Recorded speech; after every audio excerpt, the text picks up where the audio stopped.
The worn soles of his second-hand sneakers squeaked against marble floors as 10-year-old Wesley Brooks approached the counter, clutching a bank card his grandmother had left him. The manager took one look at the black child in thrift store clothes and laughed, a cruel, echoing sound that would haunt him forever. But that laughter died the moment the account balance flashed across the screen. Welcome back. If you're enjoying this content, I'd really appreciate it if you'd hit subscribe and like this video. Drop a comment letting me know where you're watching from. I love hearing from you. Your support makes it possible to keep bringing you compelling stories like this one. Now, let's dive in. The automatic doors of First Heritage Bank whispered open, releasing a rush of climate-controlled air that kissed Wesley Brooks' face like a cold reminder of where he didn't belong. He stepped inside, his sneakers, 2 sizes too big and held together with duct tape on the left sole, announcing his presence with an awkward squeak against the polished marble floor. The sound seemed to echo through the vast lobby, bouncing off walls lined with mahogany panels and brass fixtures that gleamed under crystal chandeliers. Wesley paused just inside the entrance, his small frame dwarfed by the cathedral-like ceiling that stretched at least 20 feet above him. His fingers tightened around the envelope in his jacket pocket, a faded denim thing he'd found at the Salvation Army, with a rip in the left shoulder he tried to sew shut himself. Inside that envelope was everything his grandmother had left him, a platinum bank card, a handwritten letter sealed with tape, and a slip of paper with an account number written in her careful, teacher's cursive. The lobby hummed with the quiet efficiency of wealth. Customers in tailored suits spoke in hushed tones. Heels clicked purposefully across the floor. Leather briefcases sat at polished shoes. Wesley had never felt more out of place in his life, not even on his first day at his new school after Grandma Eleanor passed, when the other kids had stared at his mismatched socks and whispered behind their hands. He forced himself to move forward, each step a small act of courage. A woman in a cream-colored pantsuit glanced at him, her eyes traveling from his worn sneakers up to his face before she quickly looked away, her expression shifting from curiosity to something Wesley had learned to recognize, judgment mixed with discomfort. A security guard near the entrance straightened slightly, his hand drifting toward the radio on his belt. Wesley's heart hammered against his ribs. He could still turn around. He could walk right back out those doors and forget this whole thing.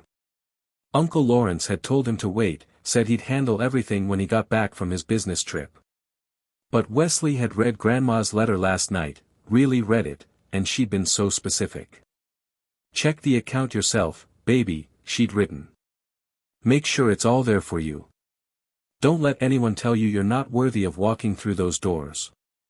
So here he was, walking through those doors. The main counter stretched before him like a fortress wall, with 5 teller stations behind thick glass partitions. Only 2 were open. Wesley approached the nearest one, where a young woman with blonde hair pulled back in a tight bun was counting bills with practiced efficiency. Her nameplate read, Chelsea Morrison, Customer Service Associate. Excuse me, Wesley said, his voice coming out smaller than he'd intended. Chelsea didn't look up. Her fingers continued their dance across the bills, sorting and stacking with mechanical precision. Excuse me, ma'am, Wesley tried again, louder this time. This time she glanced up, and Wesley watched her expression shift through several emotions in rapid succession, surprise, confusion, and then something harder to define. Her hand stilled on the counter. Can I help you? She asked, her tone hovering somewhere between professional courtesy and skepticism. Are you here with your parents? No, ma'am. I'm here by myself. Wesley pulled the envelope from his pocket, his fingers trembling slightly. I need to check my account balance, please. My grandmother left me.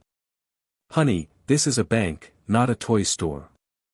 Chelsea's voice carried a patronizing edge now. If you're looking for your mom or dad, the security desk can help you. I'm not lost. Wesley felt heat creeping up his neck. I have an account here. My grandmother, Eleanor Brooks, she set it up for me before she passed. I have the card and everything. He slid the platinum card across the counter, along with the paper bearing the account number. Chelsea stared at the card as if he'd just handed her a live snake. She didn't touch it. Where did you get this? Her voice had gone cold. My grandmother left it for me. I just told you. Stay right there. Chelsea pushed back from her station, the card still sitting on the counter between them like an accusation. She disappeared through a door behind the teller stations, leaving Wesley standing alone at the counter. The minutes crawled by. Wesley became increasingly aware of the stares now openly directed his way. An elderly couple near the investment consultation desks whispered to each other, the woman's pearl necklace catching the light as she leaned toward her husband. A businessman in a navy suit paused in his conversation with a bank officer to glance over, his eyes narrowing. Wesley's hands had started to sweat. He wiped them on his jeans, the only pair he owned that didn't have holes in the knees, and tried to stand straighter, the way Grandma Eleanor had taught him. Shoulders back, chin up, baby. You're a Brooks, and Brooks men stand tall. The door behind the teller stations opened again, but it wasn't Chelsea who emerged. It was a man in his early 40s, wearing a charcoal suit that probably cost more than 3 months of rent on the apartment Wesley now shared with Uncle Lawrence. His dark hair was slicked back with too much gel, and his smile, if you could call it that, didn't reach his eyes. Those eyes were already assessing Wesley with the kind of cold calculation that made the boy's stomach twist. Bradley Whitmore, according to the gold nameplate on his lapel, branch manager. Well, Bradley said, his voice carrying across the lobby like he wanted everyone to hear. What do we have here? What would you do if you saw a child being judged solely by their appearance in a public place? Would you speak up, or would you stay silent like the crowd in that bank lobby? Bradley Whitmore moved with the confidence of a man who'd never been told no, his polished Oxford shoes clicking against the marble in a rhythm that somehow sounded like a countdown. He stopped on the customer side of the counter, towering over Wesley by at least 1.5 feet, and picked up the platinum card between his thumb and forefinger as if it were contaminated. So, Bradley said, holding the card up to the light and examining it with exaggerated scrutiny, you're telling my associate here that this belongs to you? He glanced at Chelsea, who'd reappeared beside him, her face flushed. A 10-year-old kid in. He paused, his eyes scanning Wesley from head to toe, those shoes. Wesley felt every eye in the lobby turn toward his feet. The duct tape on his left sneaker seemed to glow like a neon sign advertising his poverty. His face burned with shame, but he forced himself to meet Bradley's gaze. Yes, sir. My grandmother left it for me.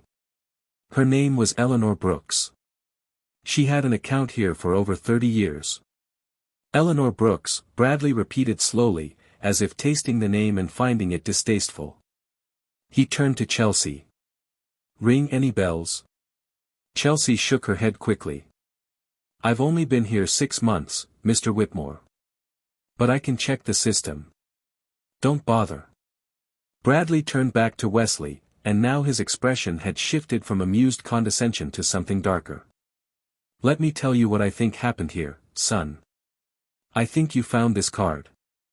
Maybe you picked someone's pocket, or maybe you went through your mama's purse, or hell, maybe you found it in the street. And now you've come here thinking you can just walk into First Heritage Bank and what? Withdraw money that doesn't belong to you? That's not true.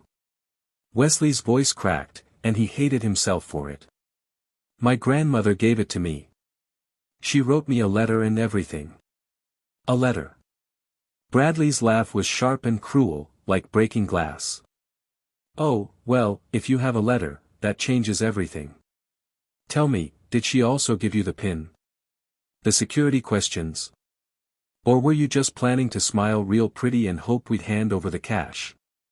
A few customers had stopped what they were doing entirely now, forming a loose semicircle around the scene.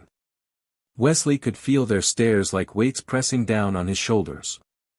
An older woman with silver hair and a Chanel bag clutched her purse tighter to her chest.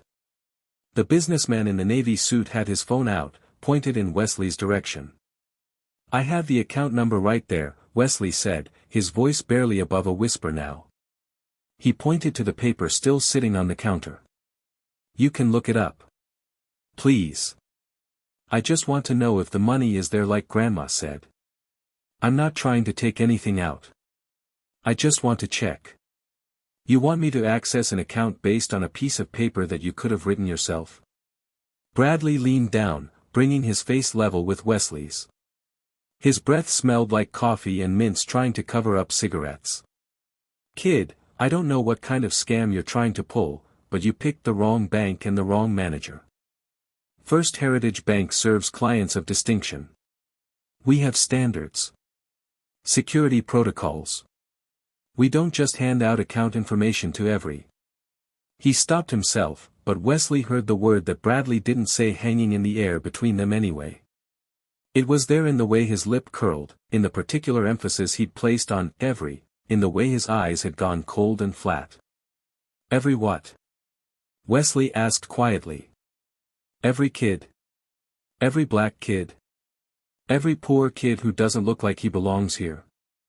The lobby went silent. Even the ambient music piping through the speakers seemed to dim. Bradley straightened up, his face flushing red from his collar to his hairline. How dare you? His voice was low and dangerous now.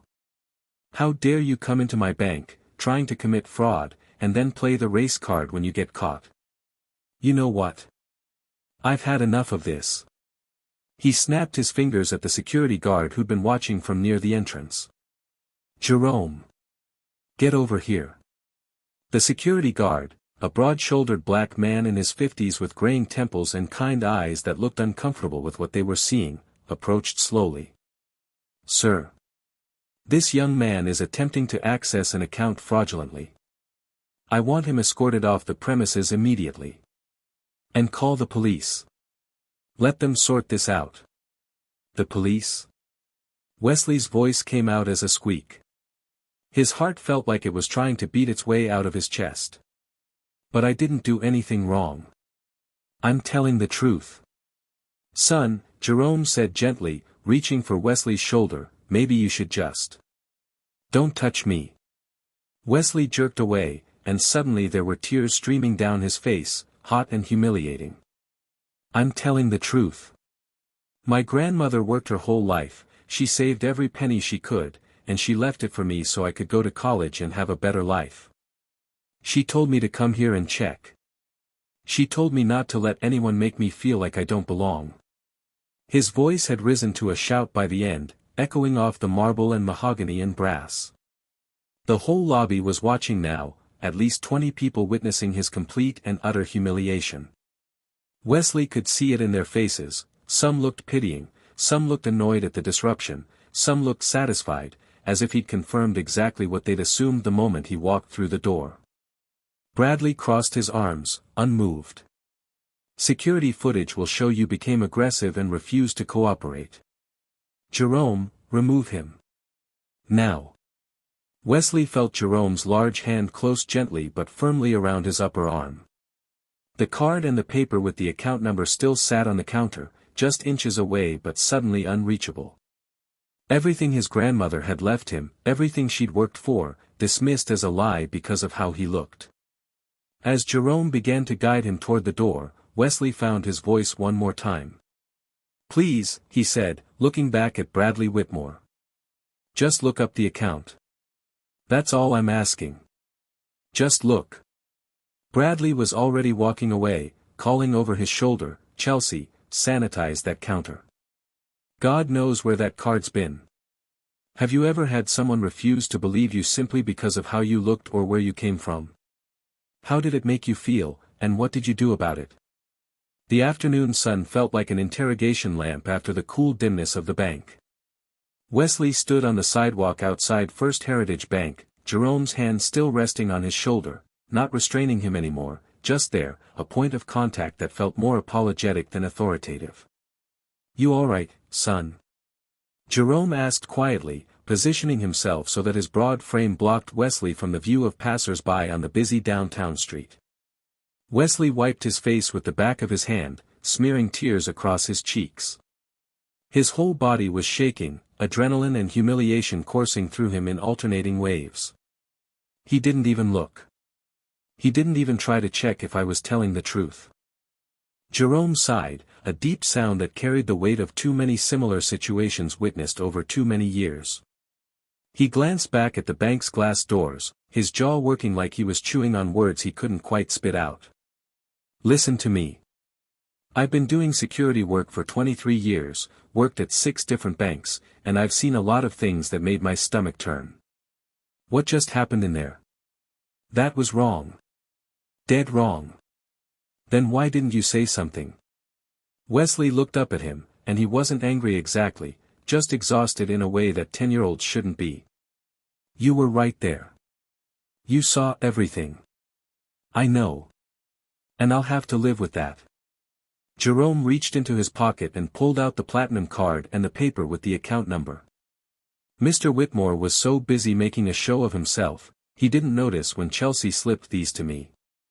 Said to give them back to you once you were outside. Wesley took them with trembling fingers, clutching them against his chest like precious artifacts. She did. Don't make her out to be a hero. She should have done more. We both should have. Jerome pulled a business card from his wallet and pressed it into Wesley's free hand.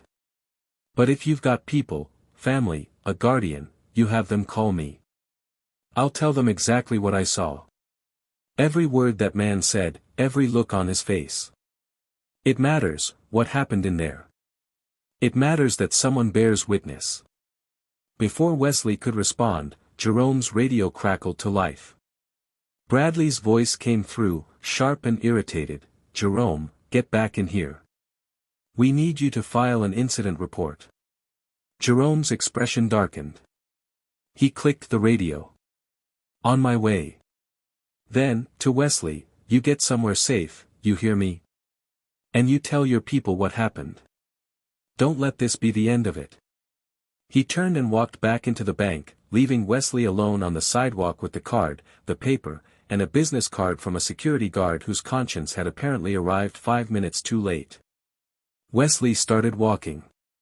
He didn't have a destination in mind at first, just a desperate need to put distance between himself and that building with its marble floors and crystal chandeliers and people who looked at him and saw a criminal instead of a child. His feet carried him 3 blocks before he realized he was heading toward Riverside Park, where Grandma Eleanor used to take him every Sunday after church. The park was quieter on a Wednesday afternoon. A few mothers pushed strollers along the paved paths. An elderly man fed pigeons from a bench near the fountain. Wesley found their bench, his and Grandma's, beneath a massive oak tree that had to be 100 years old. He collapsed onto it, finally allowing himself to feel the full weight of what had just happened. His fingers shook as he pulled Grandma Eleanor's letter from the envelope, careful not to tear the paper that had already been folded and unfolded dozens of times. Her handwriting stared back at him, each loop and curve as familiar as her voice. My dearest Wesley.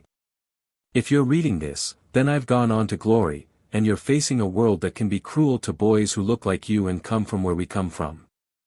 I won't lie to you, baby. This world will test you. It will judge you before you open your mouth. It will look at your shoes before it looks in your eyes.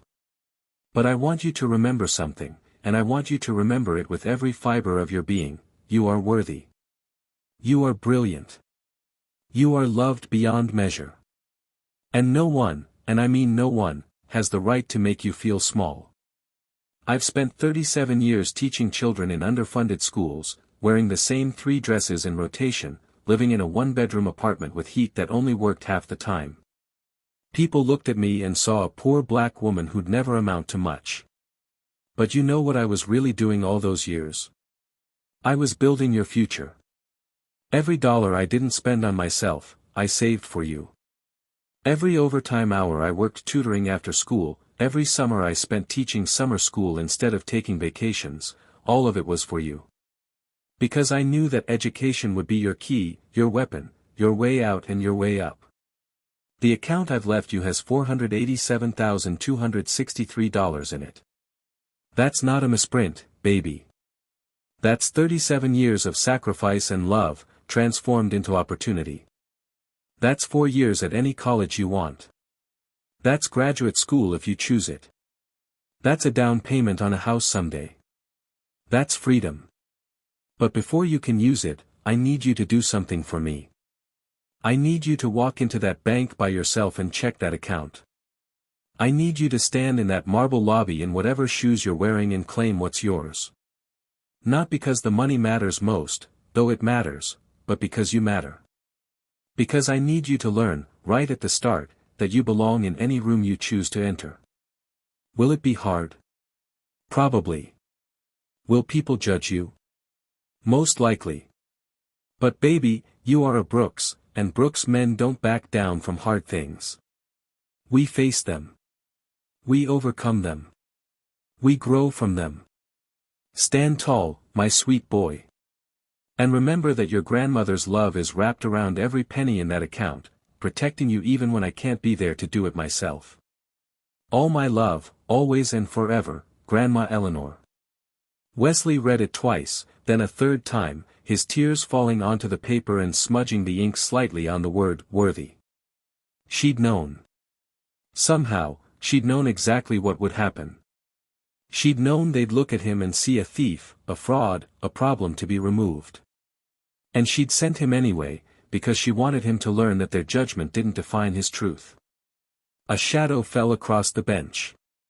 Wesley looked up to find a woman standing there, maybe in her mid-30s, with dark hair pulled into a ponytail and concern etched across her features.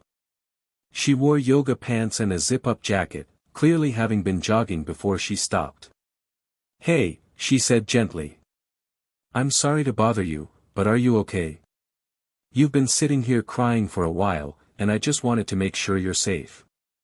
Do you need me to call someone for you?" Wesley opened his mouth to say he was fine, that she should just keep jogging and mind her business.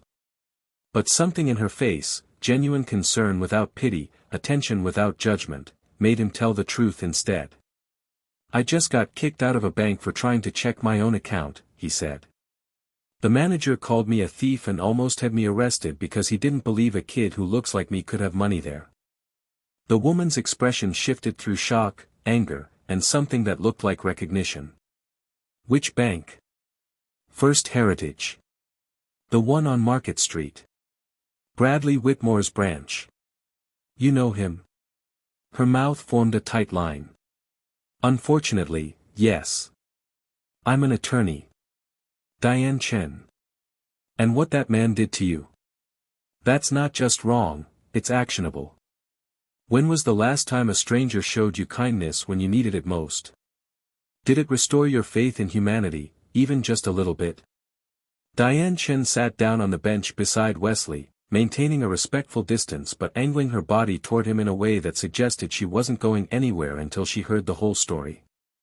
She pulled out her phone, opened a notes app, and looked at him with the kind of focused attention that made Wesley feel, for the first time since entering that bank, like someone was actually listening. "I need you to tell me everything," she said. "Every word he said, every action he took, everything you can remember. And I know it's fresh and it hurts, but details matter. Can you do that?" Wesley nodded and began talking. He told her about approaching Chelsea's window, about Bradley emerging with that predatory smile, about the way he'd held up the card like it was evidence of a crime. He repeated the words as best he could remember them, the implications, the barely concealed slurs, the refusal to even check the system.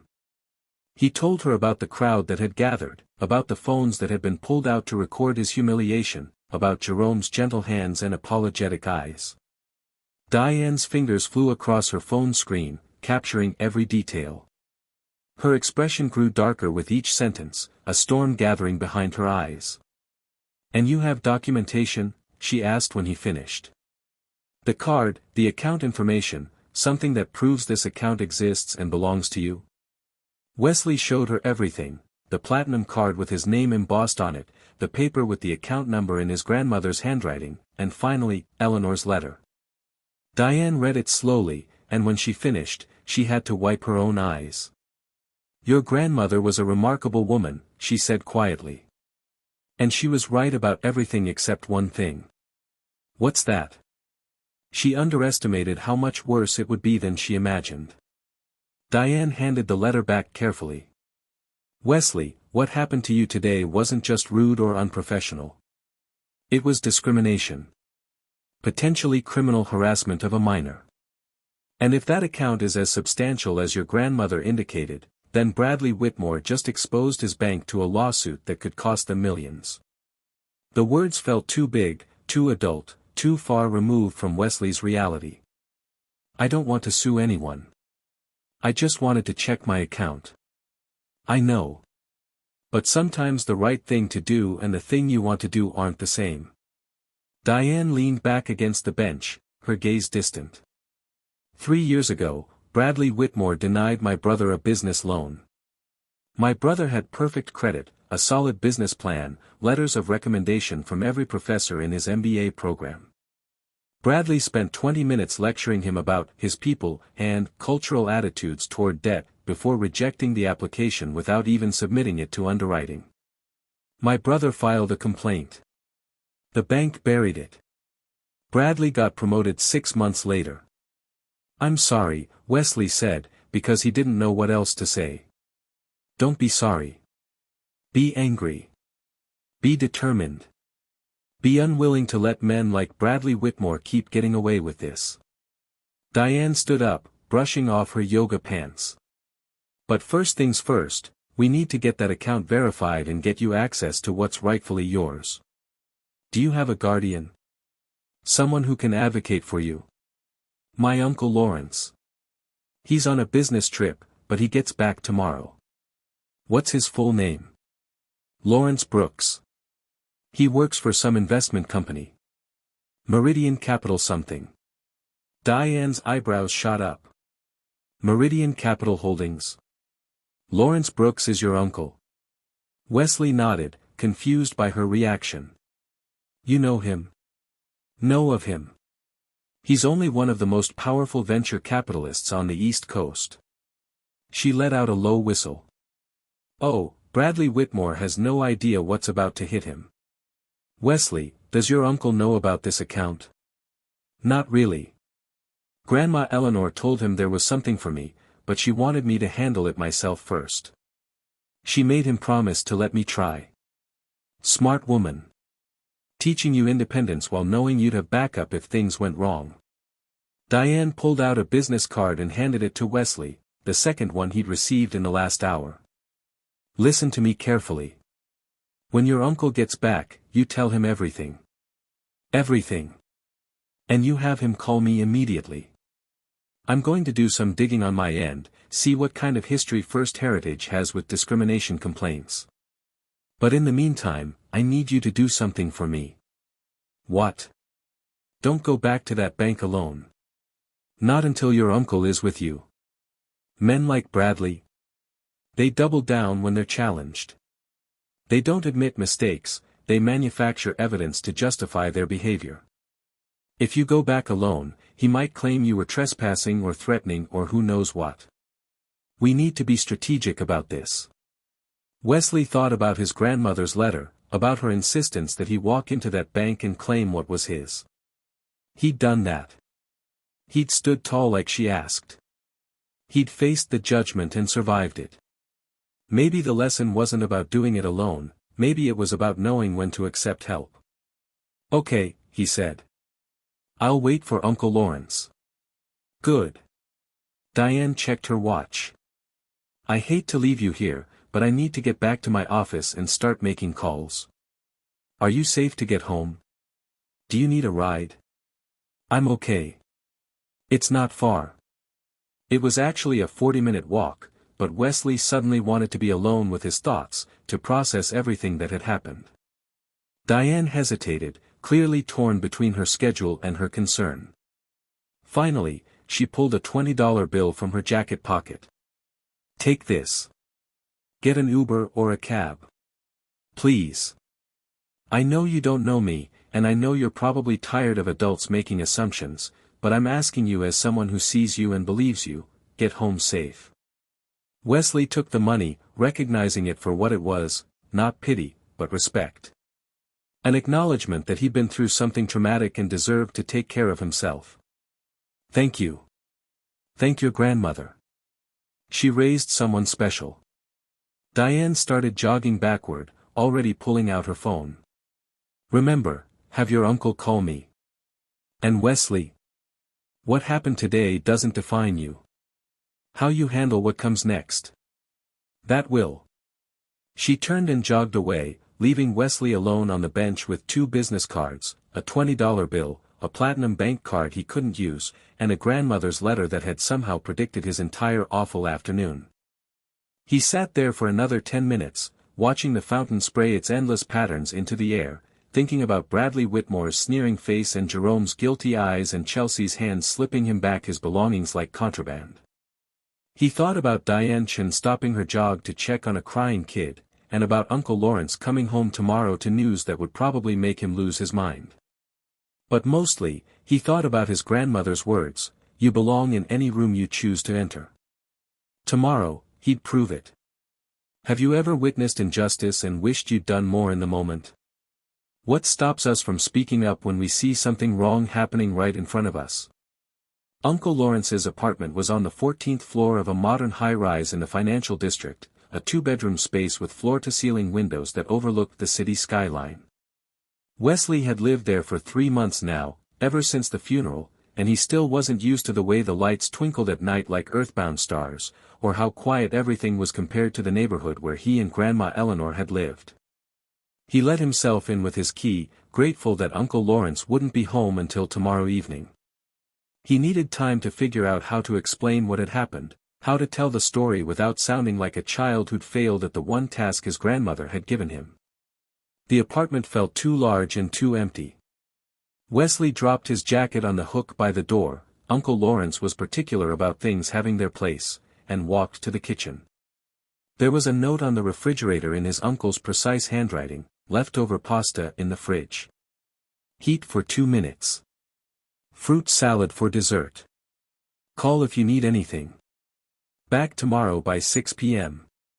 Love you, kid." Wesley heated the pasta but couldn't bring himself to eat more than a few bites. His stomach was still twisted in knots, replaying the scene at the bank on an endless loop.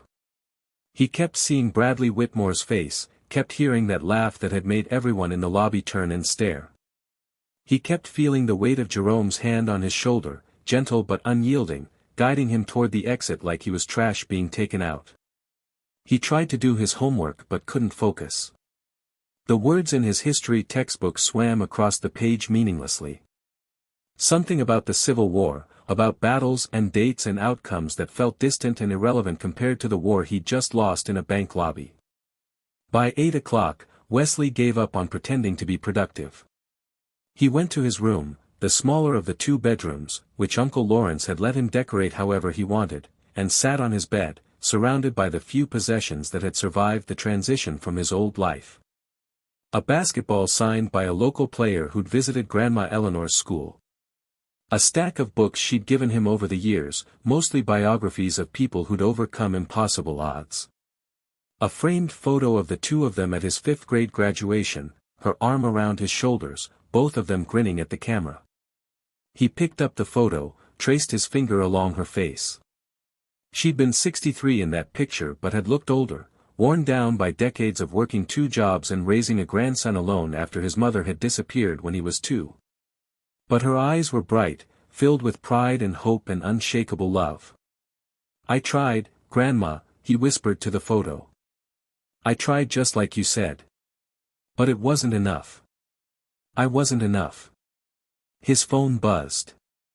Uncle Lawrence, checking in from whatever hotel he was staying at in Chicago. "How was your day? Everything okay?" Wesley stared at the message for a long time. His thumbs hovered over the keyboard, trying to figure out how to compress the worst day of his life into a text message that wouldn't make his uncle panic and catch the next flight home. Fine. Did homework. About to go to bed.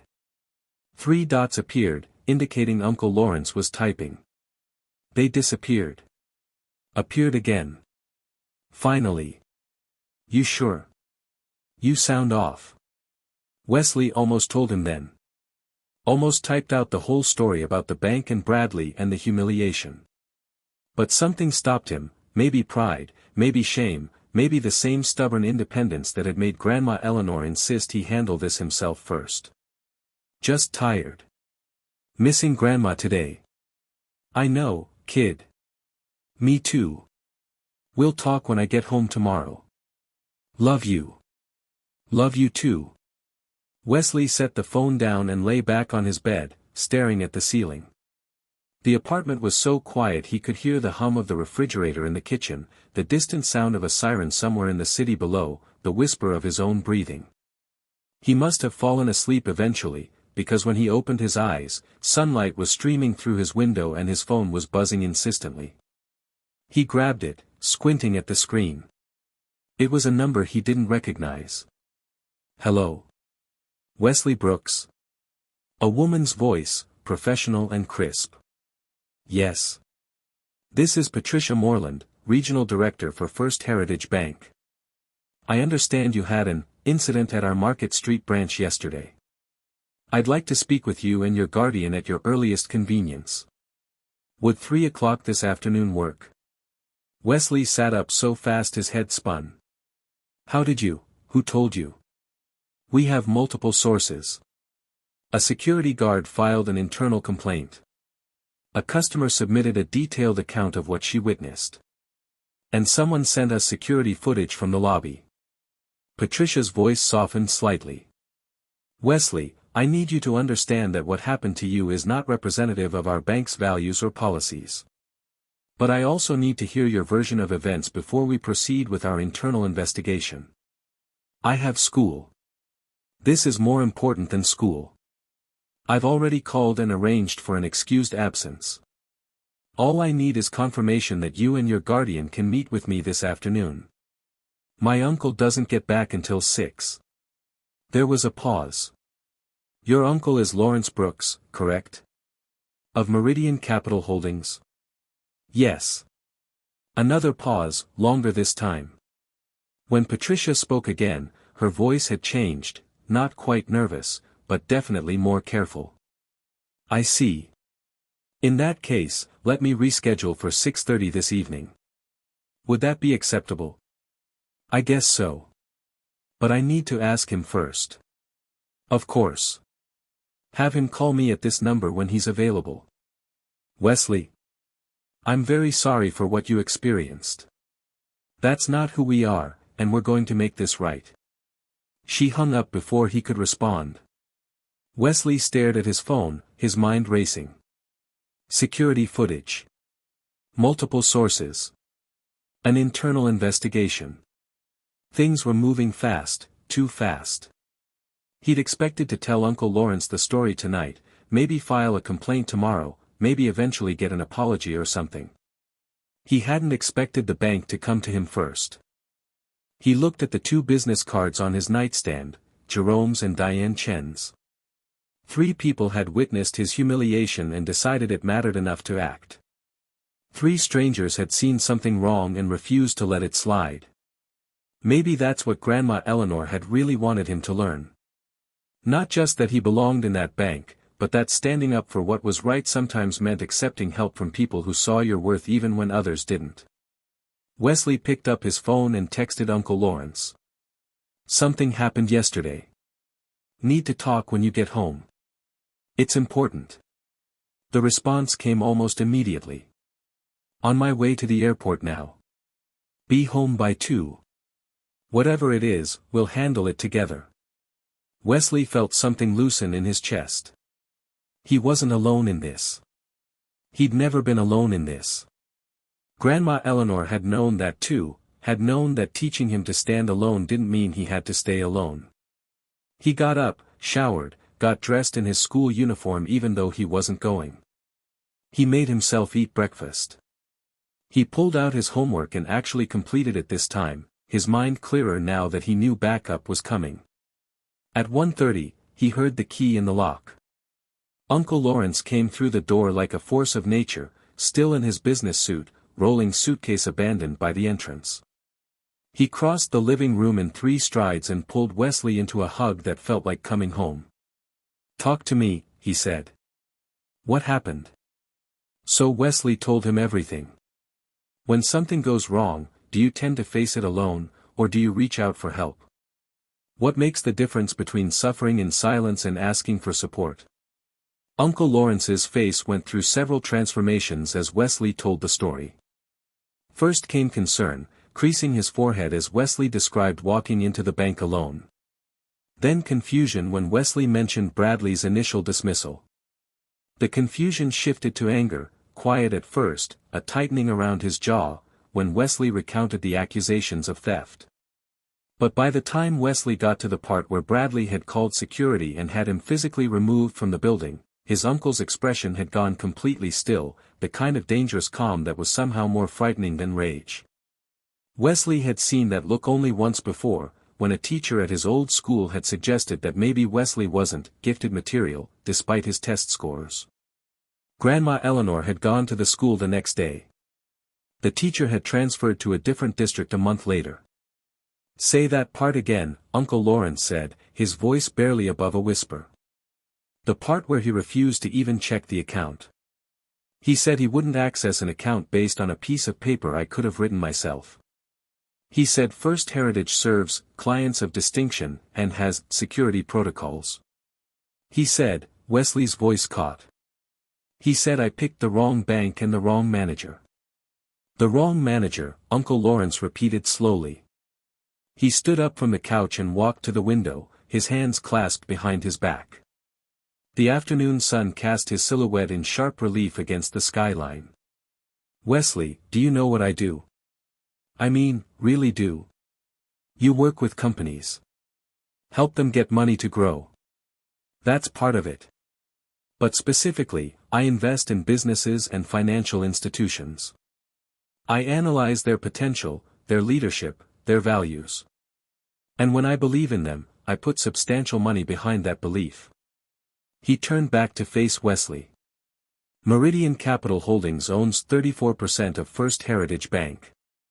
I personally sit on their board of directors. I have been their largest single investor for 7 years." Wesley felt his mouth go dry. "You own part of the bank? A significant part.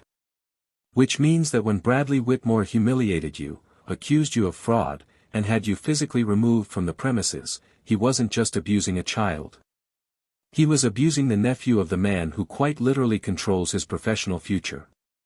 Uncle Lawrence's smile was sharp enough to cut glass. "And he has no idea. Yet. Uncle Lawrence. That woman who called you this morning. Patricia Moreland. She's the regional director, which means she oversees 15 branches including the Market Street location. She reports directly to the CEO, who reports to the board. To me." He pulled out his phone, scrolling through messages. "I have 7 missed calls from her. She must have found out who you are. The security guard gave me his card. And this lawyer lady, Diane Chen, she stopped and talked to me in the park after. She said she'd make calls." Diane Chen, Uncle Lawrence said, recognition flashing across his face. "Civil rights attorney. Specializes in discrimination cases. She's good. Relentless." He looked at Wesley with something that might have been pride. "You made allies, kid. Even in the middle of all that, you made people see you as worth fighting for." "I didn't do anything special. I just told them what happened. That's exactly what made them care. You told the truth without exaggeration, without drama, just the facts of what was done to you. And it was so clearly wrong that people who'd never met you before decided to risk getting involved." Uncle Lawrence sat back down, this time closer to Wesley. "Your grandmother was preparing you for a world that would test you like this. But she also raised you to be someone worth standing beside. That's not nothing, Wesley. That's everything." Wesley felt tears threatening again. He'd cried more in the last 24 hours than he had in the entire 3 months since the funeral. "I just wanted to check the account like she asked. I wanted to prove I could do it myself. And you did. You walked in there with your head up. You asked for what was yours.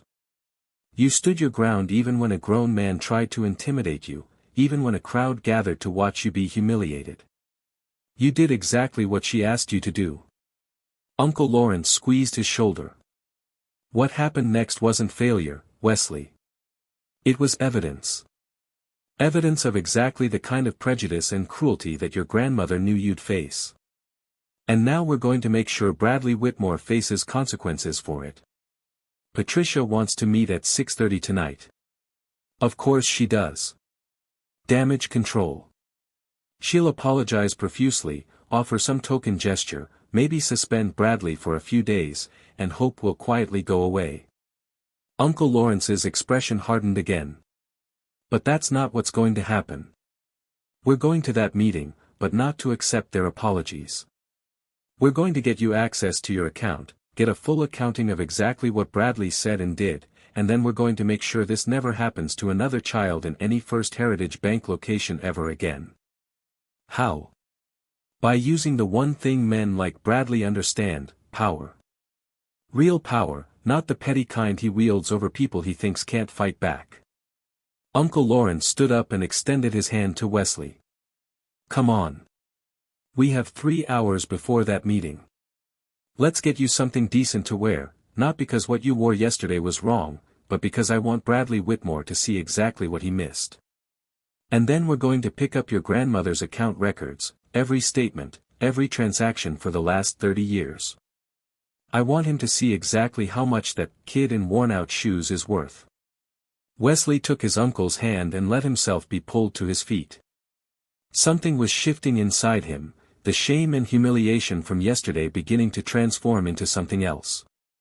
Not quite anger, not quite confidence, but something in between. A sense that maybe, just maybe, the story wasn't over yet. Uncle Lawrence. That lawyer, Diane Chen. She gave me her card and said to have you call her. Already done. I called her from the airport. His uncle's smile turned wolfish. She's meeting us at the bank at 6:15. Consider her our opening statement. They spent the afternoon preparing like generals planning a campaign.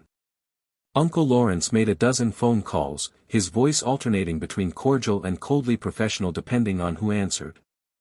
He pulled up statements from Eleanor's account on his laptop, printed them out, organized them in a leather portfolio. He called Patricia Moreland back and confirmed the meeting, his tone giving nothing away. At 5 o'clock, he took Wesley to a department store and bought him a new outfit, dark slacks, a button-down shirt, a blazer that actually fit.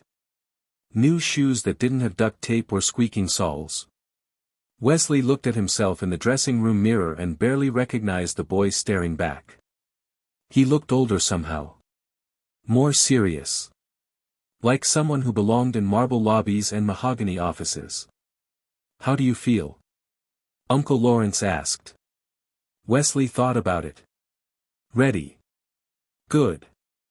Because tonight, Bradley Whitmore is going to learn what it costs to judge a book by its cover.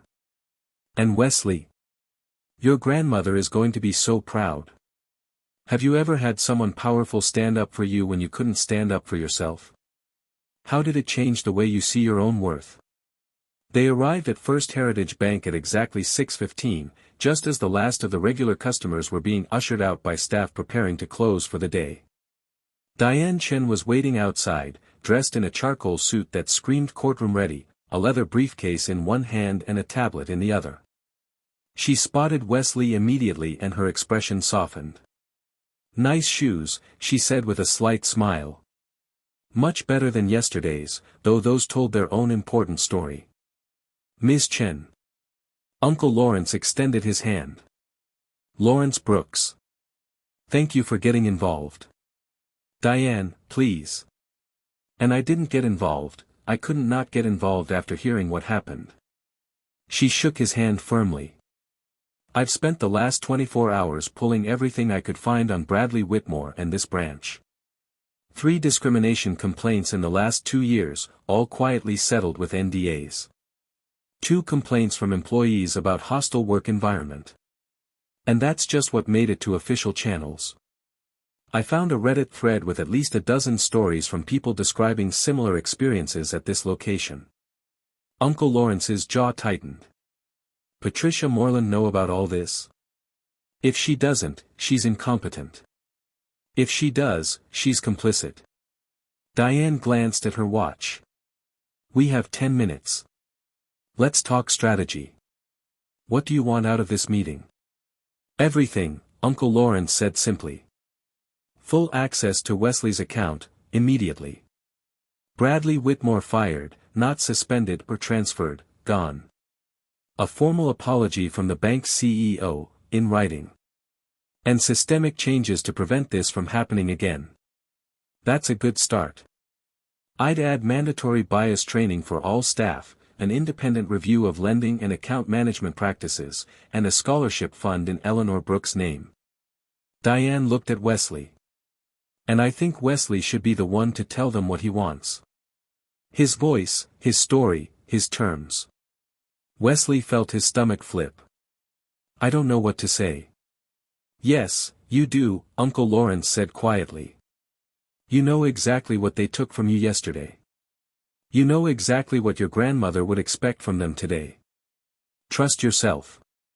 Before Wesley could respond, the bank's glass doors opened.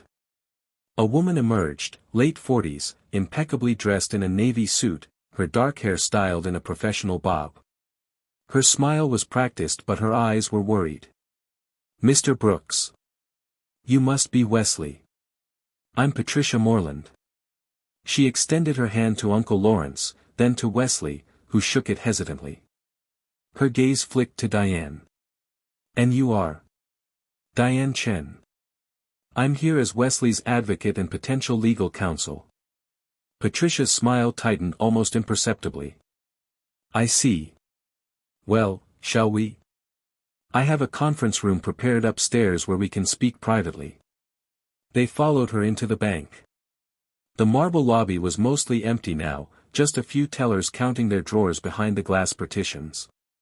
Wesley recognized Chelsea, who looked up as they entered, her face going pale when she saw him. She quickly looked back down at her counting, but her hands had stopped moving. The elevator ride to the third floor was silent except for the mechanical hum of the machinery. Patricia kept glancing at Uncle Lawrence, then at Diane, her practiced composure showing small cracks. Wesley realized she'd probably expected a scared kid and an angry guardian willing to accept a quick apology and a small payout. Instead, she was facing a board member and an attorney who looked like she'd come ready for war. The conference room was all dark wood and leather chairs, with a view of the city that was probably meant to impress. Patricia gestured for them to sit, then positioned herself at the head of the table like this was her domain, her territory. Uncle Lawrence sat directly across from her, Wesley on his right, Diane on his left. A united front. First, let me say how deeply sorry I am about what happened yesterday, Patricia began, her voice smooth and rehearsed. What Wesley experienced was completely unacceptable and contrary to every value First Heritage Bank stands for. We take allegations of discrimination extremely seriously. Allegations? Diane interrupted. You have security footage. You have a written complaint from your own security guard. You have testimony from multiple witnesses, including a customer who happens to be an attorney. There's nothing alleged about what happened. It happened, it was documented, and now we're here to discuss consequences. Patricia's smile faltered. Of course. Poor word choice. What I meant to say is that we've already begun an internal investigation. I don't care about your investigation, Wesley said. Everyone turned to look at him. His own voice surprised him, it had come out stronger than he'd felt, clearer than he'd expected. But now that he'd started, he found he couldn't stop. I don't care about investigations or reviews or whatever process you have. I care about what happened yesterday in your lobby. I care that your manager looked at me and decided I was a criminal before I even opened my mouth. I care that he laughed at me. He made everyone laugh at me. He accused me of stealing, of lying, of trying to scam your bank. And when I told him the truth, he had me thrown out like garbage. Wesley's hands were shaking, but he pressed them flat against the table. My grandmother died 3 months ago. She was the only parent I'd ever known, and losing her was the worst thing that ever happened to me. But she left me something, not just money, but a lesson. She wanted me to walk into that bank and claim what was mine because she knew the world would try to tell me I didn't belong there. She was right. But she also wanted me to stand up for myself, to not let anyone make me feel small. He looked directly at Patricia. So here's what I want. I want Mr. Whitmore fired. Not suspended, not transferred, not given a chance to resign quietly. Fired, for cause, so it's on his record forever. I want every person who laughed at me yesterday to know that what they did was wrong. I want a written apology from your CEO. And I want to make sure no other kid ever goes through what I went through. The room was silent. Patricia's professional mask had slipped entirely now, revealing genuine shock underneath. Wesley could see her recalculating, revising whatever script she'd prepared for this meeting. Wesley, she said carefully, those are significant requests. Some of them are within my authority to grant immediately. Others would require board approval. The board? Uncle Lawrence leaned back in his chair, his expression unreadable. Patricia, you seem to be under the impression that you're negotiating from a position of strength here. Let me clarify something. You're not. He pulled out his phone, tapped a few times, then turned it around so she could see the screen. It showed an email with at least 20 recipients in the CC line, names Wesley couldn't read from his angle, but that made Patricia's face drain of color. That's a draft, Uncle Lawrence said quietly, of an email to every member of First Heritage's board of directors, detailing exactly what happened to my nephew in your branch yesterday. Attached to it is security footage that Jerome Williams was kind enough to provide, statements from 3 witnesses, and a full accounting of Bradley Whitmore's history of complaints. The subject line is, Motion to review Regional Director Patricia Moreland's fitness for leadership. All I have to do is press send. Mr. Brooks. I'm not finished. His voice cut through her attempted interruption like a blade. I've spent 7 years believing this bank shared my values. That it served all clients with dignity and respect. That it was building something worth investing in. Yesterday, in the span of 15 minutes, Bradley Whitmore proved me catastrophically wrong. And you know what the worst part is? He leaned forward. The worst part is that you knew. You had to have known. 3 complaints in 2 years, Patricia. 3 documented instances of discrimination, and your solution was to pay people to be quiet about it. You protected a bigot because it was easier than dealing with the real problem. You chose Bradley Whitmore over every person he hurt, every customer he turned away, every employee he made feel unsafe. And now you're sitting here trying to protect him again with your talk of investigations and internal processes. Patricia opened her mouth, closed it, opened it again. What do you want from me? Uncle Lawrence looked at Wesley, then back at Patricia. Everything my nephew just told you. Starting now. Starting with Bradley Whitmore being escorted from this building by security within the hour. When you're in a position of power, do you use it to protect the comfortable or to defend the vulnerable? What would you have done if you were Patricia Moreland in that moment? Patricia Moreland sat frozen for a long moment, her carefully constructed professional facade crumbling piece by piece. Wesley watched emotions flicker across her face, anger, fear, calculation, and finally, something that looked like resignation.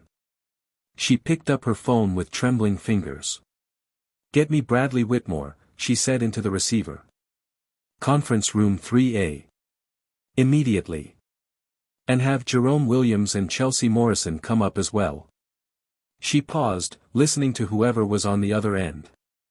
I don't care if he's about to leave. Tell him it's mandatory. 5 minutes. She set the phone down and looked at Uncle Lawrence. Before they get here, I need you to understand something. I didn't know the full extent of Bradley's behavior until this morning. Yes, I knew there had been complaints, but they were presented to me as misunderstandings, communication issues. HR assured me they'd been resolved to everyone's satisfaction. Everyone's satisfaction, Diane repeated coldly. You mean you paid people enough money to make them sign NDAs and pretend it never happened? That's standard practice for complaint resolution. That's standard practice for covering up systemic problems, Diane shot back. And before you continue with the, I didn't know, defense, let me remind you that willful ignorance is not a legal shield. You're a regional director. It was your job to know. Your job to dig deeper when the same manager kept generating complaints. Your job to create an environment where employees felt safe reporting discrimination without fear of retaliation. Patricia's face flushed. You're right. You're absolutely right. I failed in my oversight.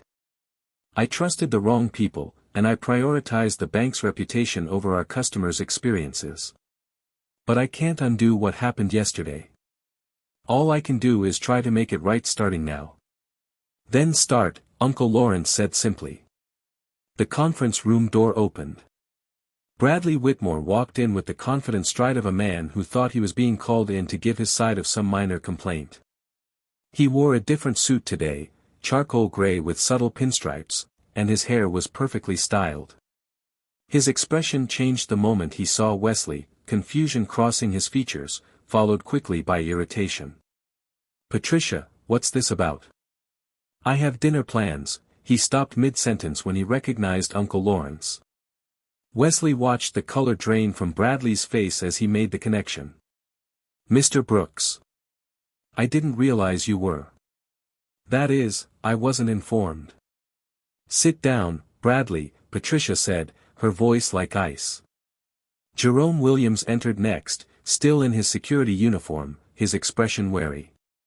Chelsea Morrison came in behind him, her eyes red-rimmed like she'd been crying. She took one look at Wesley and immediately looked down at her hands. Jerome, Chelsea, please sit, Patricia said. You're not in trouble. We just need your accounts of what happened yesterday.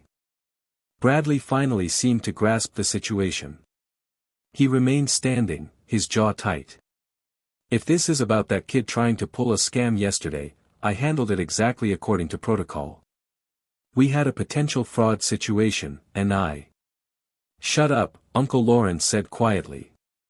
The words carried such weight that Bradley actually took a step backward.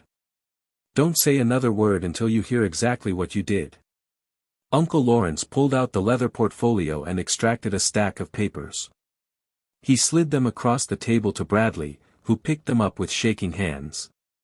Wesley watched his face as he read, saw the moment comprehension dawned, saw the blood drain from his cheeks, saw his throat work as he swallowed hard.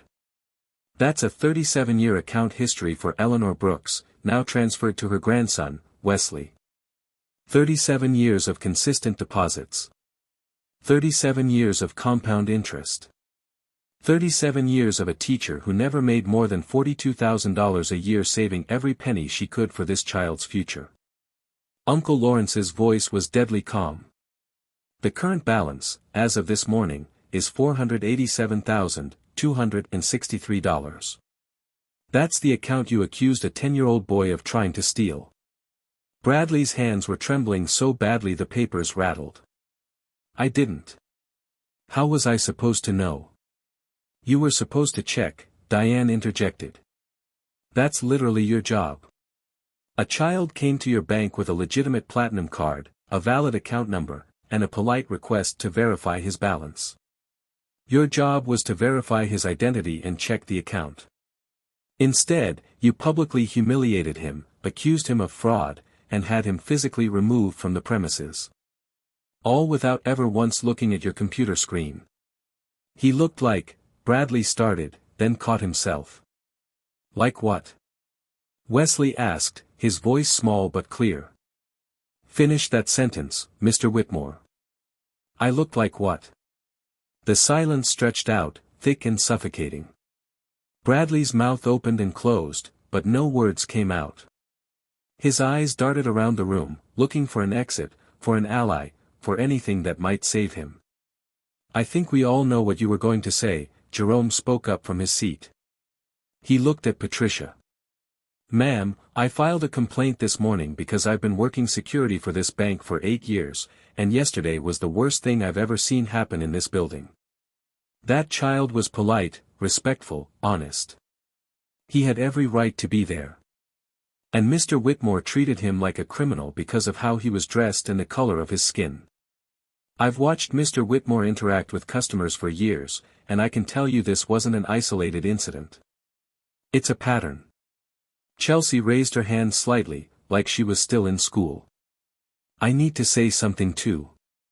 Her voice wavered, but she pushed through. When Wesley came to my window, my first instinct was to help him. But then I saw his clothes, and I saw his shoes, and I made assumptions. I called Mr. Whitmore instead of just checking the account like I should have. I'm not saying I'm as guilty as him, but I'm not innocent either. I enabled what happened by not doing my job. She looked directly at Wesley for the first time. I'm so sorry. You deserved better from all of us. Patricia stood up. Bradley Whitmore, effective immediately, you are terminated from First Heritage Bank for gross misconduct, discrimination, and violation of our customer service standards. You'll be escorted from the building as soon as we finish here. Your final paycheck will be processed according to state law, but you will forfeit any bonuses, stock options, or severance package. Security will supervise as you collect your personal belongings. Bradley's face went from white to red. You can't do this. I have a contract. I'll sue. You'll do nothing, Uncle Lawrence said, standing up to face him. Because if you pursue any legal action against this bank, I will personally ensure that every media outlet in this city knows exactly what you did. I will make certain that your name becomes synonymous with the kind of casual cruelty and racism that this country is supposed to be moving past. Your career in banking is over, Bradley.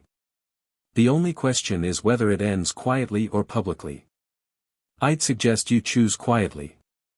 Bradley looked around the room one more time, searching for sympathy and finding none. Even Chelsea, who he'd worked with for months, was staring at the table, unable to meet his eyes. He threw the papers down on the conference table and walked out, his footsteps echoing in the hallway. Patricia sagged in her chair once he was gone. Jerome, could you please make sure he leaves without incident? Yes, ma'am. Jerome stood, then paused by Wesley's chair. Young man, I should have spoken up yesterday. I should have done more than just hand you back your card and tell you to get someone to call me. I'm sorry I let you down. You filed the complaint, Wesley said. That mattered. It shouldn't have taken me overnight to find my conscience, Jerome replied, and then he was gone too.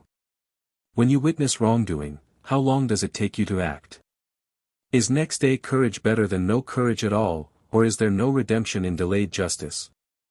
The conference room felt different after Bradley left, like someone had opened a window and let fresh air in. Patricia pulled up Wesley's account on the laptop she'd brought, verifying every detail, printing out statements, setting up new access credentials. The process took 20 minutes, but this time, nobody questioned his right to be there. The account is now fully accessible to you, Patricia said, handing Wesley a folder with all the documentation. I've also included my direct contact information and the number for our private banking division. You'll be assigned a dedicated account manager, someone I personally vet, who will ensure you never experience anything like yesterday again. Thank you, Wesley said, though the words felt inadequate. Don't thank me. I'm doing what should have been done the moment you walked through those doors. Patricia looked at Uncle Lawrence. I know this doesn't repair the damage, but I want you to know that I'm recommending immediate policy changes. Mandatory bias training for all staff, quarterly diversity audits, a streamlined complaint process that bypasses branch management, and a customer advocate position to handle discrimination concerns directly. That's a start, Diane said, making notes on her tablet. I'll want to see those policies in writing within 2 weeks. And I'll be checking in quarterly to ensure they're actually being implemented, not just existing on paper. Patricia nodded. You'll have full cooperation. And Mr. Brooks, I won't ask you not to send that email to the board. But I would like the chance to send my own first, taking full responsibility for the failures in my region. Uncle Lawrence considered this. You have 24 hours. After that, the board hears from me regardless. That's fair. Patricia turned to Chelsea, who'd been sitting silently, her hands folded in her lap. Chelsea, you're not being terminated, but you will be suspended for 1 week without pay while you complete bias training. When you return, you'll be on probation for 90 days. What you did yesterday, calling Mr. Whitmore instead of simply checking the account, contributed to Wesley's humiliation.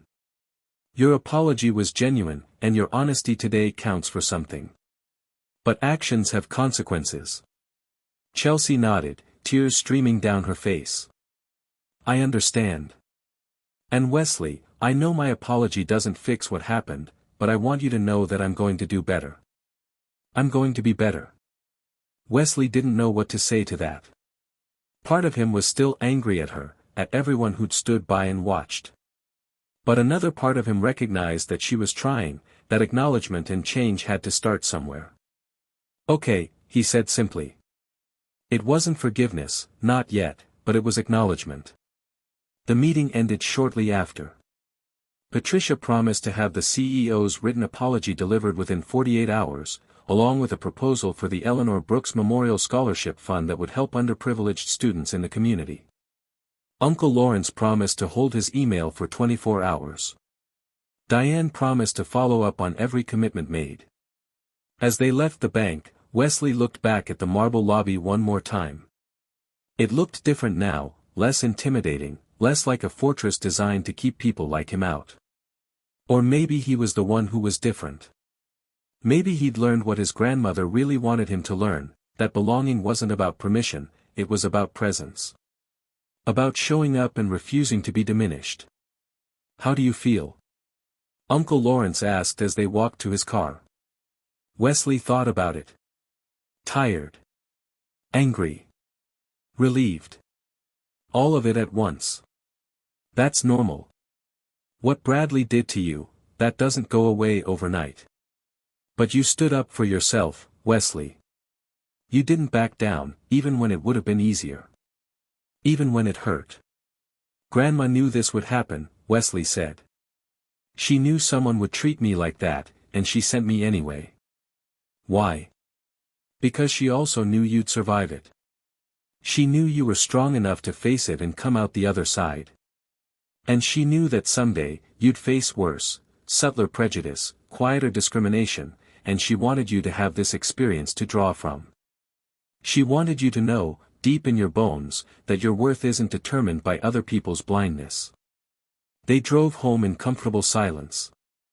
When they got to the apartment, Uncle Lawrence ordered pizza, Wesley's favorite, pepperoni and extra cheese, and they ate on the couch while watching a basketball game. Normal things. Grounding things. Reminders that life continued even after the worst days. That night, before bed, Wesley pulled out his grandmother's letter one more time.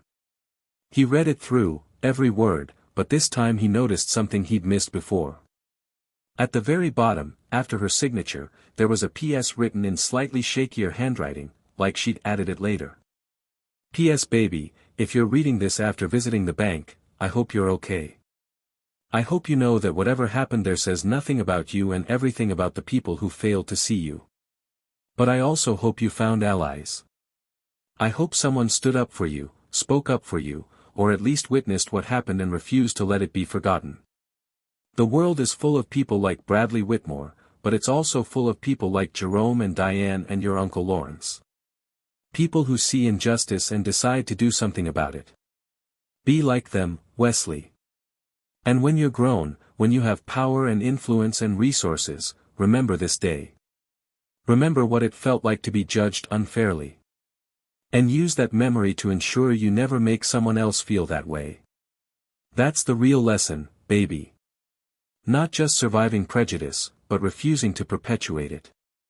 That's how we change the world, one choice, one action, one moment of courage at a time. Love always, Grandma. Wesley folded the letter carefully and placed it back in the envelope. Tomorrow, he'd go back to school. Next week, he'd probably face other challenges. But tonight, he'd survived something that would have broken a lot of people.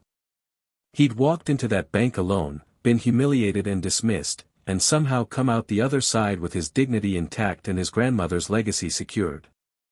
More than that, he'd learned what real power looked like. Not Bradley's petty tyranny over people he perceived as beneath him, but Uncle Lawrence's strategic use of influence to protect the vulnerable.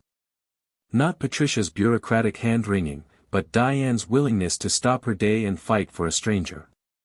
Not Chelsea's convenient apologies, but Jerome's uncomfortable honesty about his own failures.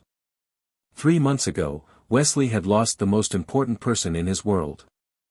But in losing her, he discovered something else, a community of people willing to stand up for what was right, an uncle who would move mountains to protect him, and his own capacity to face injustice without being destroyed by it. He turned off his light and lay in the darkness, thinking about the future his grandmother had purchased with 37 years of sacrifice. College. Graduate school. A house. Freedom. But also responsibility, the responsibility to remember where he came from, to help others facing similar struggles, to be the kind of person who spoke up instead of staying silent. Outside his window, the city lights twinkled like stars. And somewhere out there, Bradley Whitmore was packing up his office and facing consequences for the first time in his career. Chelsea Morrison was going home to think about her own biases and how they'd hurt someone. Patricia Moreland was drafting the email that might save her job but would definitely change her region's policies. Jerome Williams was writing a more detailed statement for the record, ensuring that what happened to Wesley would be documented and learned from. And somewhere beyond all of that, Wesley liked to imagine, his grandma Eleanor was smiling. Because her boy had done exactly what she'd hoped he would do, he'd walked into that bank with his head high, claimed what was his, faced the worst they could throw at him, and emerged victorious. Not because the account had nearly $500,000 in it, though that didn't hurt. But because he'd learned that his worth wasn't measured in money or shoes or the color of his skin. It was measured in courage, integrity, and the refusal to be made small by small-minded people. And that lesson was worth more than any bank account could ever hold. What legacy do you want to leave behind? Not just in money or possessions, but in the values you teach and the courage you inspire in others. Thank you for being here and watching until the very end. Your support keeps this channel alive and growing. If this story resonated with you, please like this video and subscribe for more. And don't go anywhere. I've got another amazing video ready for you. Just click what's showing on your screen right now. See you in a moment.